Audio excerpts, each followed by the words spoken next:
Buenos días, alumnos, y bienvenidos al primer tema de la asignatura de competencias matemáticas en el currículum integrado del grado en educación primaria. Soy José Carlos Piñero y, como sabéis, la docencia de esta asignatura va a ser online. Para apoyaros en la docencia online vais a tener por adelantado el tema por escrito en el campus virtual. Podréis imprimir ese tema y seguir digamos, con un documento físico la docencia de la asignatura. Igualmente, esta docencia debería de complementarse con la bibliografía recomendada y en esa bibliografía deberíais de acudir para profundizar más en aquellos elementos que os vamos a señalar en la docencia online. De tal manera que lo que no venga suficientemente explicado ni en los documentos escritos ni en estos vídeos, podréis complementarlo acudiendo a la bibliografía. De acuerdo. En clase física, ya en la universidad, vamos a resolver los problemas y las dudas que tengáis en cada materia y en cada tema. De acuerdo, pues en este primer tema trataremos las matemáticas en el currículum integrado. Dice: la Ley Orgánica para la Mejora de la Calidad Educativa, o LOMCE, expone en su preámbulo que uno de los fines más importantes del sistema educativo es fomentar el aprendizaje a lo largo de toda la vida. Y eso implica proporcionar a los jóvenes una educación completa que abarque los conocimientos y las competencias básicas que resultan necesarias a la sociedad actual, que les permita desarrollar los valores que sustentan la práctica de la ciudadanía democrática, la vida en común y la cohesión social, que estimule en ellos y en ellas el deseo de seguir aprendiendo y las capacidades de aprender por sí mismos. Se destaca, por tanto, la necesidad de promover una educación orientada a lograr que los alumnos se conviertan en personas capaces de integrarse en el mundo actual, y también que después de haber adquirido las competencias básicas en su etapa escolar, deben de ser capaces de continuar aprendiendo a lo largo de toda su vida. Aprender a aprender, ¿de acuerdo? En este marco, el nuevo currículo básico establecido por el Ministerio apuesta por una orientación de la enseñanza obligatoria hacia el desarrollo de competencias básicas. Ya no diremos que un alumno es apto o no apto, diremos que es competente, tomando como referente las propuestas en esta materia realizadas en los últimos años por la OCDE y la Unión Europea. Este planteamiento pretende responder a las nuevas demandas que la actual sociedad de la información y del conocimiento dirige a la educación. Estas demandas son distintas de las tradicionales y más relacionadas con la vida cotidiana de la ciudadanía y con el desarrollo de capacidades y habilidades realmente útiles para desenvolverse de forma autónoma y desarrollar un proyecto de vida. En el nuevo currículo de las etapas de la enseñanza obligatoria, primaria y ESO, las competencias básicas ocupan un papel determinante, apareciendo como un elemento orientador para la selección del resto de elementos curriculares y, por lo tanto, como un elemento nuclear de los proyectos educativos. Vamos a prestar un poco de atención a qué son estas competencias básicas. El proyecto de la OCDE, denominado DESECO, Definición y Selección de Competencias, referente básico del enfoque comprensivo de las competencias básicas, entiende las competencias básicas como la capacidad de responder a demandas complejas y llevar a cabo tareas diversas de forma adecuada. Supone una combinación de habilidades prácticas, conocimientos, motivación, valores éticos, actitudes, emociones y otros componentes sociales y de comportamiento que se movilizan conjuntamente para lograr una acción eficaz. Es decir, que tendríais que evaluar la actitud, la habilidad, los conocimientos de un alumno cuando se enfrenta a una situación. En base al marco teórico establecido por DESECO y partiendo de la propuesta realizada por la Unión Europea, el Ministerio ha establecido las 7 competencias básicas de la educación básica en el conjunto del Estado, que son estas competencias que figuran aquí y que tenéis por escrito. Nosotros, evidentemente, vamos a centrarnos en la competencia matemática. De acuerdo. Figuran a continuación los principios del enfoque basado en competencias. Son 12 principios que no voy a enumerar ni a desarrollar para no hacer largo el vídeo, los tenéis allí delante. En este curso en particular pretendemos contribuir a facilitar la incorporación de los principios que aquí figuran en el marco de los nuevos currículum. También favorecer la incorporación a las programaciones didácticas y las prácticas en el aula en el área de las matemáticas, poniendo algunas pautas y orientaciones para el profesorado que imparte esta materia en las etapas de la educación obligatoria. Como introducción al tema siguiente, vamos a mencionar muy superficialmente la introducción a la resolución de problemas, ya que va a ser prácticamente el núcleo en torno al cual va a pivotar el aprendizaje de las matemáticas. Esta resolución de problemas plantea los problemas y su resolución en un contexto. Los problemas van a ser utilizados como vehículos al servicio de otros objetivos curriculares, jugando 5 roles principales. El primer rol del problema sería una justificación para enseñar matemáticas. Al menos algunos problemas relacionados con experiencias de la vida cotidiana son incluidos en la enseñanza para mostrar el valor de la matemática. El típico caso de cuando vas a una tienda y te tienen que devolver el cambio, tendrás que saber sumar y restar, que al final pues son matemáticas. Para proveer especial motivación a ciertos temas. Los problemas son frecuentemente utilizados para introducir temas con el convencimiento implícito o explícito de que favorecerán el aprendizaje de un determinado contenido. El siguiente rol del problema es como una actividad recreativa. Muestra que la matemática puede ser divertida y que hay usos entretenidos para los conocimientos matemáticos. Por ejemplo, el sudoku. La gente hace sudoku por placer. Como medio para desarrollar nuevas habilidades, se cree que cuidadosamente seleccionados, los problemas pueden proporcionar a los estudiantes nuevas habilidades y proveer el contexto para discusiones relacionadas con algún tema. Y el último rol de los problemas sería el problema como práctica, que es el típico que todos conocemos. La mayoría de las tareas matemáticas en la escuela caen en esta categoría. Se muestra una técnica a los estudiantes, una teoría, y luego se le presenta un problema de práctica hasta que se ha dominado la técnica. Sin embargo, en cualquiera de estas 5 formas, los problemas son usados como medio para alguna de las metas que hemos expuesto en la introducción. Esto es, la resolución de problemas no es vista como una meta en sí misma, sino como un facilitador del logro de otros objetivos, y tiene una interpretación mínima: resolver las tareas que han sido propuestas. La mayoría de los desarrollos curriculares que ha habido bajo el término resolución de problemas a partir de la década de los 80 son de este tipo. La resolución de problemas es frecuentemente vista como una de tantas habilidades a ser enseñadas en el currículum. Esto es, resolver problemas no rutinarios es caracterizado como una habilidad de nivel superior, a ser adquirida luego de haber resuelto problemas rutinarios. Habilidad esta a ser adquirida a partir del aprendizaje de conceptos y habilidades matemáticas básicas.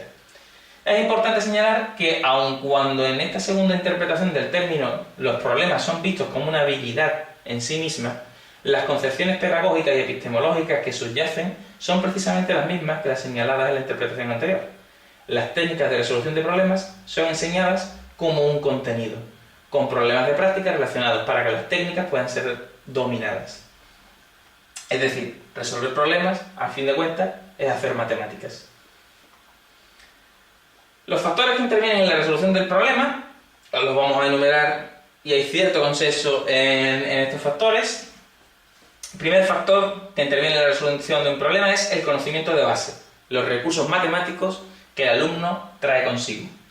Para entender el comportamiento individual de un sujeto puesto ante una situación matemática, ya sea de interpretación o de resolución de un problema, se necesita saber cuáles son las herramientas matemáticas que tiene a su disposición, qué información relevante para la situación matemática o problema tiene a mano, cómo accede a esa información y cómo la utiliza. En el análisis del rendimiento en situaciones de resolución de problemas, los aspectos centrales a investigar generalmente se relacionan con que el individuo sabe o no un determinado concepto y cómo usa ese conocimiento, cuáles son las opciones que tiene a su disposición y por qué se utiliza o descarta alguna de ellas. Desde el punto de vista del observador, el punto principal es tratar de delinear el conocimiento de base que tiene un sujeto que se enfrenta a una situación de resolución de problemas. Es importante señalar que en estos contextos el conocimiento de base puede contener información incorrecta. De hecho, vosotros mismos vais a experimentar cómo yo voy a evaluar vuestro conocimiento base, porque durante la resolución de problemas os plantearé distintos problemas de índole matemática y veré hasta qué punto tenéis conocimiento base erróneo o no. Detectaré esos puntos en vuestra o esas lagunas que algunos alumnos tendréis y haremos hincapié en resolverlos, porque yo soy del pensamiento de que no se puede enseñar matemática sin saber matemática, así que haremos un poco de hincapié en la resolución de problemas matemáticos que, digamos, deberíais de ser capaces de resolver. De acuerdo. Las personas arrastran sus concepciones previas o sus limitaciones conceptuales a la resolución del problema y esas son las herramientas con las que cuentan. Los aspectos del conocimiento relevantes para el rendimiento en resolución de problemas incluyen el conocimiento intuitivo e informal sobre el dominio del problema, los hechos, las definiciones y los procedimientos algorítmicos, los procedimientos rutinarios, las competencias relevantes y el conocimiento acerca de las reglas del lenguaje en ese dominio. En suma, los hallazgos de la investigación señalan la importancia y la influencia del conocimiento base, también llamado recurso, en la resolución de esos problemas matemáticos. Estos esquemas de conocimiento son el vocabulario y las bases para el rendimiento en situaciones rutinarias y no rutinarias de resolución. El siguiente factor que interviene en la resolución de problemas, yo lo llamo las 4 puertas, y son las estrategias de resolución heurísticas para la resolución de problemas. Estas 4 puertas, o estas 4 estrategias, pasan las siguientes fases. La primera sería comprender el problema. Leer el problema y comprenderlo. ¿Cuál es la incógnita? ¿Cuáles son los datos? ¿Cuáles son las condiciones? ¿Es posible satisfacer todas las condiciones? ¿Son suficientes los datos que nos dan o no? ¿Son irrelevantes algunos de los datos o son contradictorios? Una lectura en profundidad del problema. El segundo paso sería diseñar un plan para la solución del problema. ¿Se conoce un problema parecido? ¿Se puede replantear el problema? ¿Se puede convertir en un problema más sencillo? ¿Se pueden introducir elementos auxiliares? El tercer paso sería poner en práctica el plan que hemos diseñado. Controlar cada caso, comprobar que cada paso que estamos dando sea correcto y probar que es correcto. Y el cuarto paso sería examinar la solución. Una vez que la tenemos, se puede chequear el resultado y el argumento podría haberse resuelto de otra manera, se puede usar el resultado para otros problemas, etc. Estas 4 puertas, digamos, vamos a tratar de identificarlas en los problemas que vamos a resolver en clase. El tercer factor que interviene en la resolución de problemas son los aspectos metacognitivos. En el curso de una actividad intelectual, como por ejemplo la resolución de problemas, en algún momento se hace un análisis de la marcha del proceso. Monitorear y controlar el proceso de estas actividades intelectuales son, desde el punto de vista de la psicología cognitiva, los componentes de la metacognición. Hallazgos de investigación en educación matemática señalan que el desarrollo de la autorregulación en temas complejos es difícil y frecuentemente implica modificaciones de la conducta, desaprender conductas inapropiadas y aprender unas nuevas. Estos cambios pueden ser realizados, pero requieren largos periodos de tiempo. Los aspectos metacognitivos se relacionan, en suma, con la manera en que se seleccionan y despliegan los recursos matemáticos y la heurística de que se dispone. El cuarto factor que interviene en la resolución de problemas son los sistemas de creencias. Las creencias modelan el comportamiento matemático. Las creencias son abstraídas de las experiencias personales y de la cultura a la que uno pertenece. Esto conduce a la consideración de la comunidad de práctica de la matemática. Pero no por eso es menos importante los aspectos... Esto conduce a la consideración de la comunidad de práctica de la matemática como el último, pero no por eso el de menos importante de los aspectos a considerar.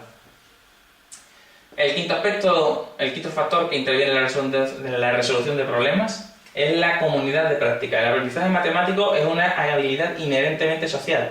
La idea principal es que la comunidad a la que uno pertenece modela el desarrollo del punto de vista de sus miembros. Es decir, el aprendizaje es culturalmente modelado y definido. Las personas desarrollan su comprensión sobre cualquier actividad a partir de su participación en lo que se ha dado en llamar la comunidad de práctica, dentro de la cual esa actividad es realizada.